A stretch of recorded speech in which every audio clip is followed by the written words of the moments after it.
जनशुणानी Kotpad block office रे आयोजन କରାଯାଇଛି ଯେଉଁଥିରେ ଏସ୍ପି ଏବଂ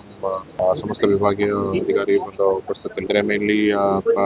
प्राइवेट ग्रीवेंसेस जोटा लैंड रिलेटेड समस्या रोचे केतटा जगह आधार कार्ड लिंकेज को लेकिन किसी समस्या आसला राशन कार्ड सहित से गुड़ाक कंसर्न अधिकारी मान गोटे युद्धकालीन भितर से सब समाधान करने एवं कोटपाड़ अंचल उन्नति अभी प्रोजेक्ट आमको प्रपोजाल्स आसी फील्ड विजिट करके देखू खास करके आमर गुलमीर उन्नतिकरण एवं Kotpad handloom cluster revival projects वर्तमान प्लान करूँ फील्ड विजिट करके कंसर्न अधिकारी मान गोटे टाइमलाइन दि जहाँ भितर आम लोक मानकर फीडबैक नहीं से डेवलप करने उद्यम कर गाइडलाइंस वर्तमान आसी से टाइमलाइन जनइबे आमको जेहेतु वर्तमान पोर्टल खोलने विषय आलोचना करा जाउची से प्रॉपर गाइडलाइंस आसिला परे हमें से विषय जार एलिजिबिलिटी आसीबो से मानको राशन कार्ड रे इनक्लूजन करबा पई गाइडलाइंस अनुसार करा